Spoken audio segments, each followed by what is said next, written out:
Hey everyone, Beth with Save Women's Sports here, and I have a lovely treat for you today. We are going to chat with Evie, and Evie is a mom, and she's a wife, and she is an elite cyclist who has been speaking out against males being included into the upper levels now, even of cycling. Evie, I met you online a long time ago, and then I had the honor of a few months back getting to come to your state and you testified.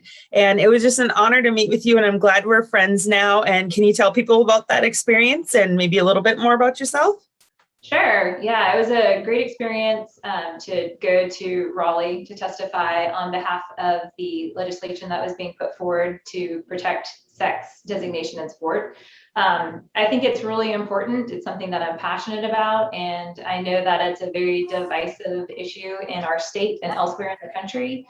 But being someone who's really looked into all of the nuances and spoken with a lot of people and read a lot of research over the last few years, it's something I think that's very important for all of us, not just in sport, but looking at the larger ramifications of taking away single-sex spaces for girls and women.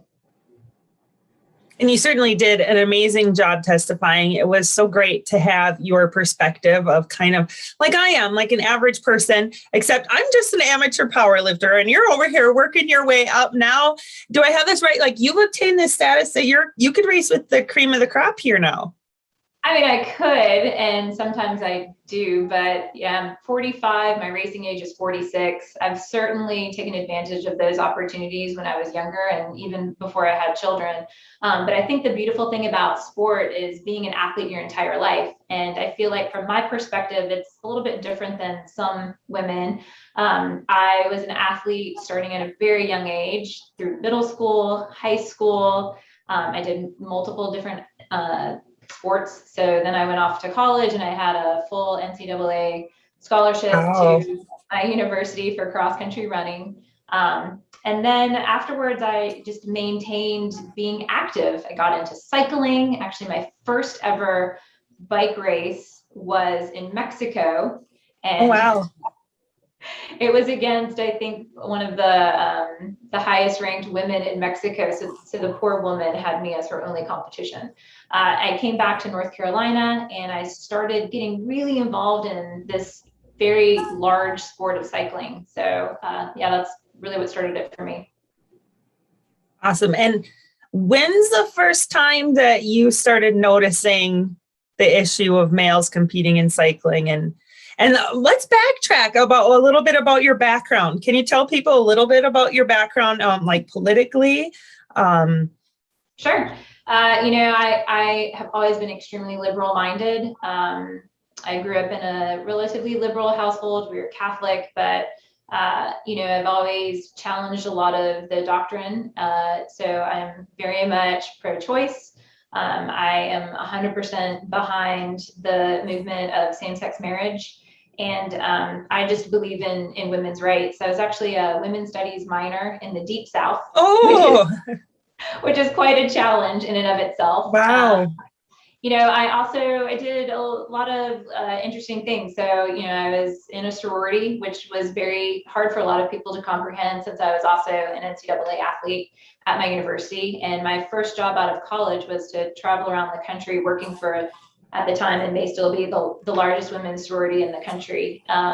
It kind of propelled my interest to go away and do graduate school in Ireland. I received a master's of philosophy in speech language processing from Trinity College. Wow. And after that, I was an AmeriCorps fellow for 2 years. So I worked for the state of North Carolina, working with disadvantaged youth, at-risk youth in the state of North Carolina. And then I was a project manager at the University of North Carolina for a few years. So very, very liberal environments. a lot So of you mean to liberal tell me friends. you're just not some conservative, hateful bigot over there? Yeah. No, I'm not. Like we're often painted that we're just all the same box, like some extreme right wingers. But Evie here is proof that we're coming from all sides of the political spectrum to come together to fight this nonsense. So back again, when was the first time that you noticed this issue? So I had been a pretty experienced cyclist for a while, racing mountain bikes, racing cyclocross, starting an elite women's team here in North Carolina on the road. And it was only after I had children and I was introduced to the idea of track cycling. It was in 2017. I bought a track bike and went and was certified in Rock Hill, and then went to Rock Hill for the Masters Championships. And my first race, I became a national champion. Oh, And wow. in the 500, which is a less than 40-second race. And from there, the idea was planted that I should go to Worlds, and it was in LA a few months after that. So Crazy. my inexperienced self boxed up, this, I guess I've since learned it was a pretty generic bike, took it to LA. And it was there that the first huge international controversy occurred with the athlete formerly known as Rachel Mckinnon. It really sent ripples throughout the entire Masters track cycling world at that world event. And it really opened my eyes to not only the unfairness that was extremely evident in that moment, but also the ramifications of individuals who wanted to speak out against it. It was really, really difficult and challenging. And at the time, there wasn't a lot of information about male bodies in sport. And the little information that we had was very much on the side of inclusion. And I think a lot of governing bodies were hastily making policies, not really understanding how this is going to affect women and girls at every level of sport. Yeah, could you talk briefly? I think it's important to know, like, so you were a champion in like a 40-second race, and now there's all different types of cycling disciplines, and I didn't understand that. Now you're doing some different kind of racing. Could you, for the general public out there that doesn't know, it's more than just jumping on your bike and riding from point A to point B. Could you explain a little bit the different disciplines? Sure. So the larger governing body for cycling is the UCI, which stands for the International Cycling Union. So any really large race, they're going to oversee. And here in the United States, our domestic governing body is USA Cycling, or USAC for short. So there are quite a few disciplines. You've got mountain biking, which is a pretty all-terrain vehicle, and there's quite a few disciplines within mountain biking. There's mountain bike marathon, which is what I just did this last weekend. That was about and we'll get into that more. We'll get into that. That's about a 4.5-hour race over rocks and just up and down mountains and through creeks, and it's a pretty burly event.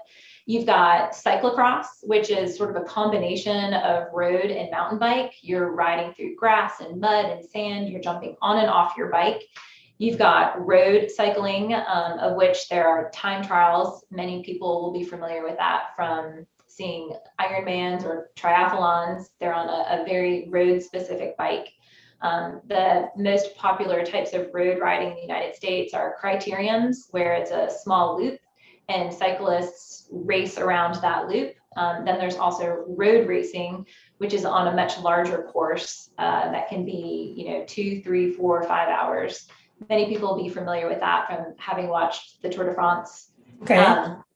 And then you have track cycling, which is on a velodrome, and velodromes are arenas that are built specifically for bikes that do not have brakes, and also they do not have gears. So I gotta say, it's one of the gnarliest things I've ever seen. To have seen that in person when I went to Houston, no brakes on those bikes, and these velodromes are at this like extreme angle, like race cars and NASCAR are on their track, and to watch them whip around so fast, wow. Yeah, it's pretty intense, for sure. It's really fun and it takes a little bit of practice to get used to it. But in each sport, and I also didn't talk about BMX, that's like more tricks, like where you would see like on, skateboard type sort of things. Yeah, and we saw the first women's BMX team at the Olympics this year. It was so awesome. But of note, one of the backups on the team was a male on the first women's team in the Olympics. Mm-hmm. That's right. Yeah. Yeah. So we can't leave them out. Very important. We can't. It's true. Yeah, we are already seeing at the highest levels athletes who are male born occupying the spaces of women. And it's something that's rippling from not just the top of the cycling sphere, but it also ripples down to like the junior categories. And I think something that's extremely important for a lot of people who are advocates for inclusion. And I feel like here's a great point where we should start talking about how, most people are really conflicted and they will confuse different points of the argument, but it really comes down to two basic ideas. One is either you focus on fairness or you focus on inclusion. And I think for people who think that inclusion is the most straight path forward, you're going to have to concede that fairness isn't a priority. But talking about fairness, we really do have to emphasize that we cannot have male bodies in women's sport. There really is no compromise when it comes to this issue. We cannot compromise. There's no way to protect the rights, privacy, and safety of females by including males in their spaces. Just plain and simple.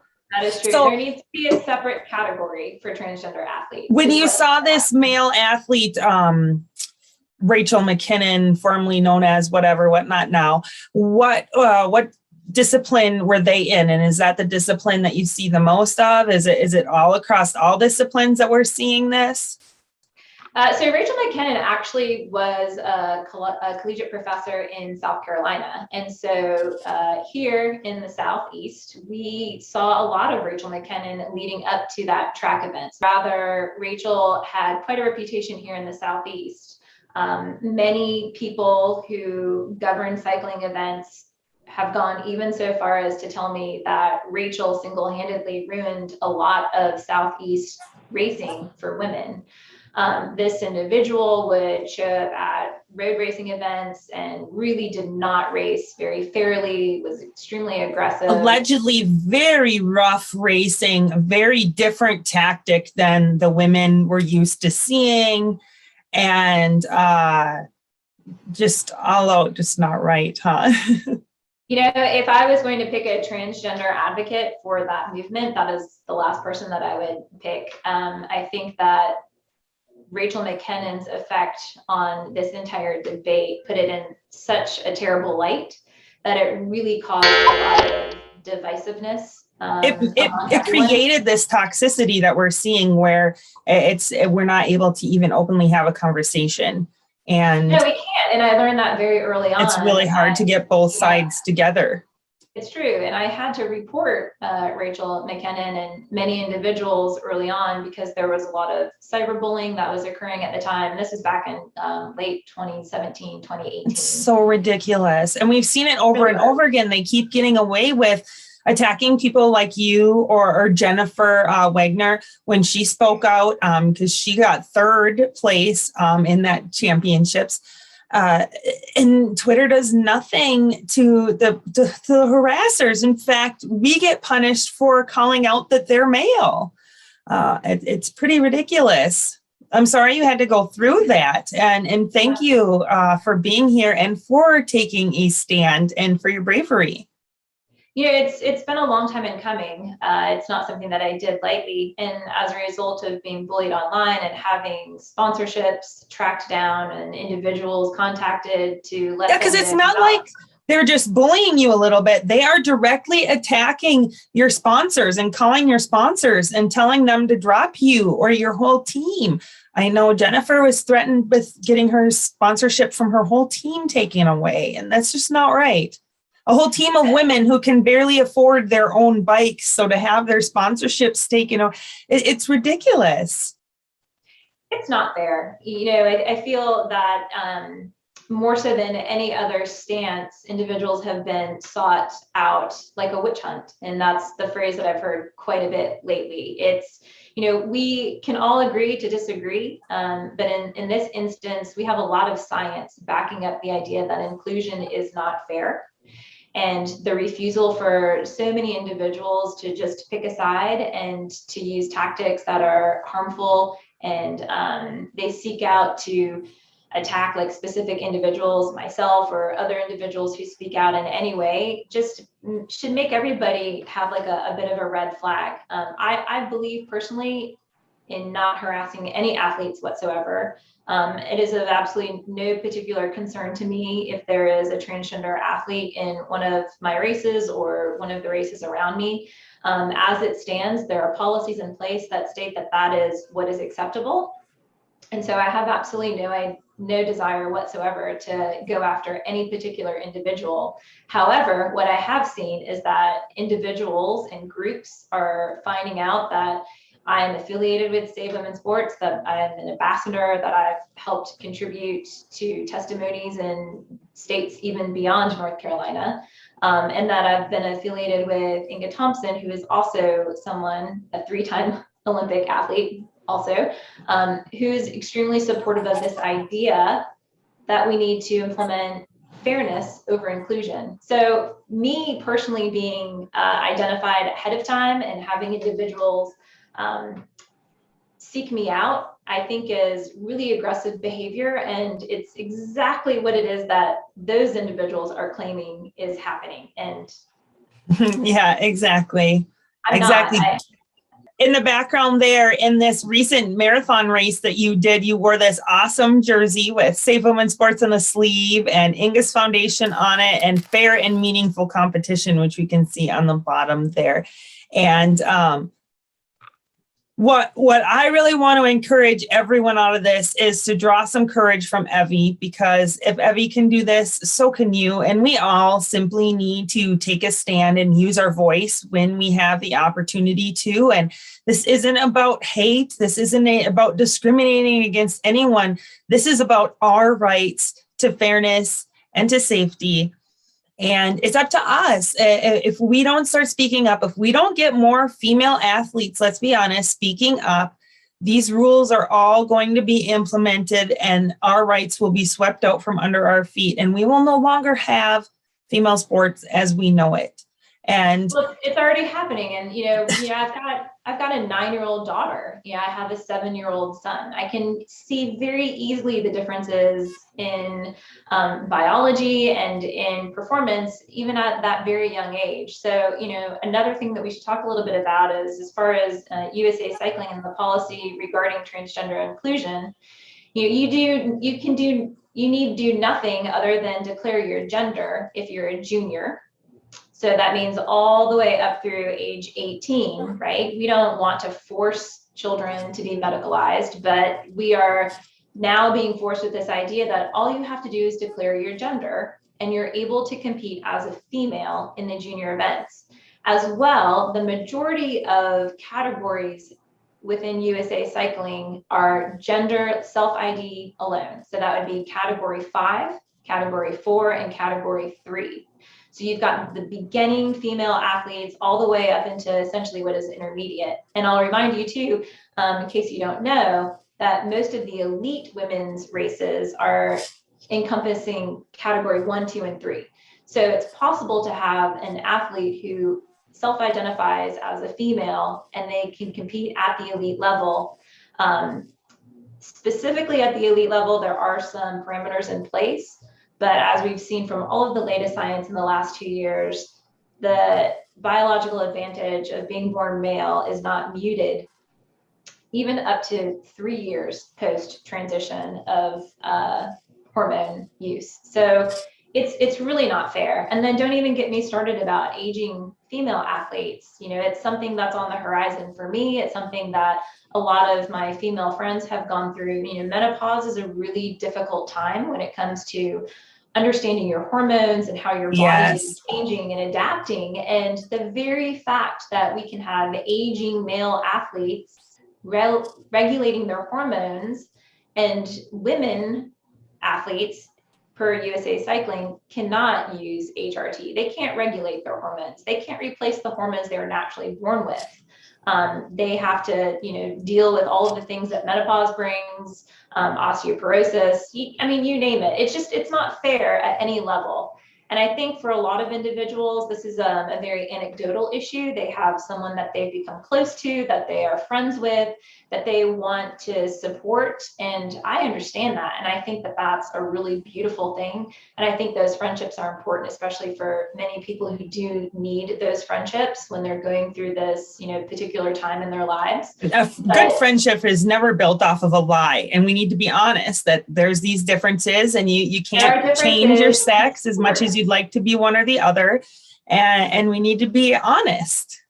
Well, the place for that isn't sport, because you do away with fair and meaningful competition. As Linda Blade up in Canada, Coach Linda Blade, bless her heart, she said that sports is not the place for psychosocial experimentation. Like it just isn't the place for this battle to play out. But yet this ideology has seen this vulnerability in society, and now they're taking it upon it, and they know if they win sports, they can win it all. And it's really a battleground for politics when it shouldn't be. It's simple. It's common sense. It's absurd that we even need to be here, Evie. But I'm so grateful that you are taking a stand, because we speak for millions of women, and so many of them are silenced. Like we said, on Twitter, we're seeing harassment, and yet those people are being able to stay on. We're getting our accounts taken away for simply saying things like men can't be women. And it's ridiculous, this kind of cancel culture that we're facing in everything. But the more of us that speak up, the more we see the tide is turning, and they can't ignore us. No, and let's not ignore a lot of the men who can very obviously see that there is a difference, and who think that this is absolutely not fair. I think there are a lot of men who, because they are men and they understand the biology of being male, can very easily see that a biological male cannot be a female. Just like I don't need anybody to tell me what it means to be a female. I went through puberty. I was an athlete. I have been an athlete my entire life. A very accomplished athlete. Pat yourself on the back here. Let's give Evie some credit, everyone. She is amazing, and she has legs of steel, apparently. It's about sticking with things and, working really hard. And I don't have to win every single thing. I don't have to show up to something thinking that, I wouldn't race it unless I was winning. But it's saying, I'm willing to challenge myself and push myself and, encourage other people to do their best as well. Talking about push yourself, you had been training for 40-second races, and here now you're training for marathon races on your bike. You inspire me so much. I'm proud if I get a mile in on my bike. Yeah, I think my coach was a little bit frustrated with the idea of saying, okay, here's my goals for the season. I want to do this sub 40-second race, and then 2 months later, not even a month and a half later, I want to do this 4.5-hour race, and then I want to finish off my season by doing 45-minute races. So yeah, I think that for all of y'all go ahead, sorry. I was just gonna say, I think for a lot of people, having sport in their life is something that gives them a lot of encouragement. And when you don't have fair and meaningful competition, it completely disintegrates. Why even train? What's the point of starting at the line if you know who's going to win already before you line up? Right.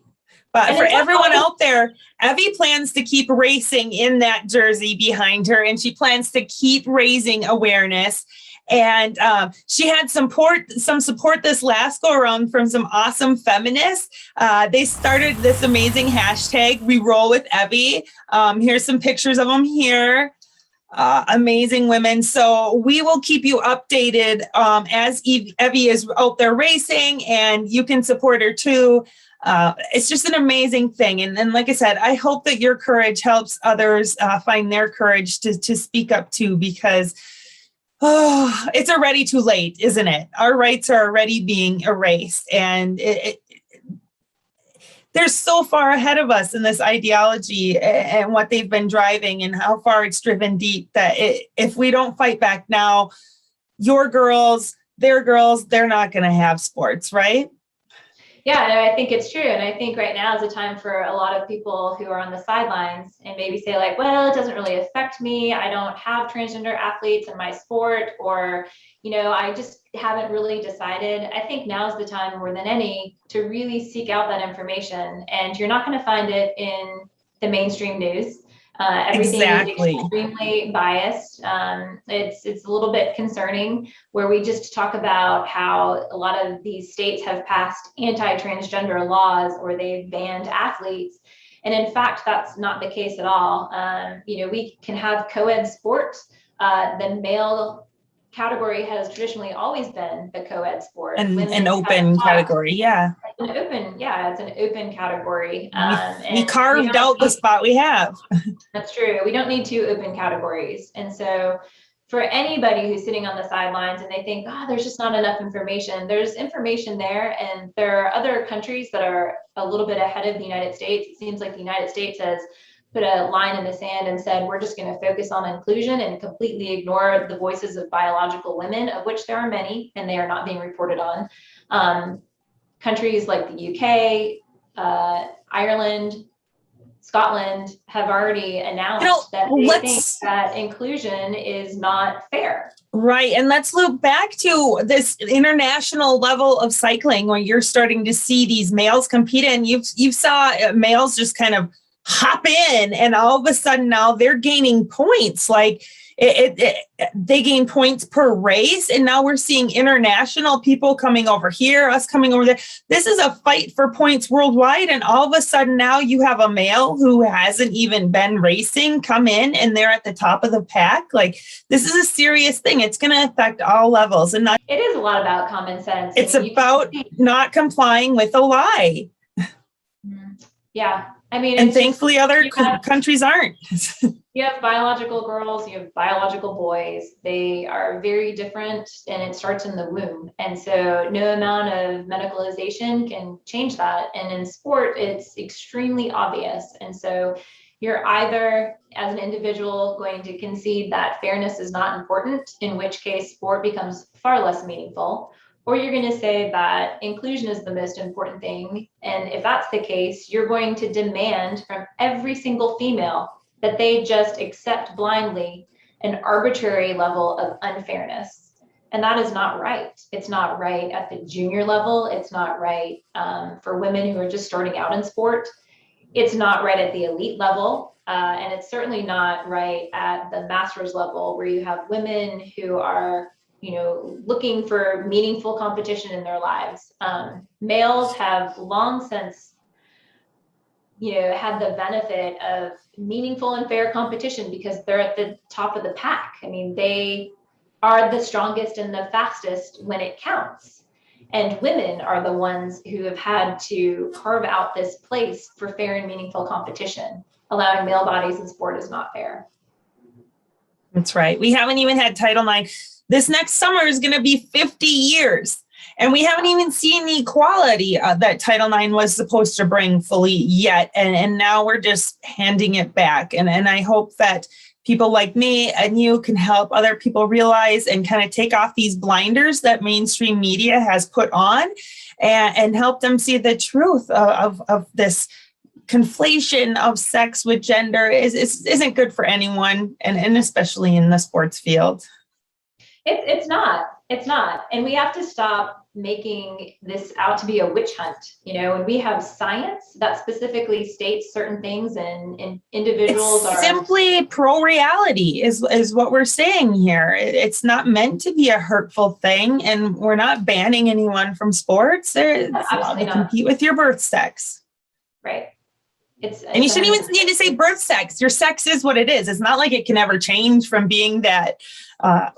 It's not a sign. It's simply observed. XY chromosomes, or you're born with XX chromosomes. Sex is extremely binary. It is this idea of gender being fluid that has caused a lot of confusion for people. I mean, even experts and lawmakers have a really hard time understanding that.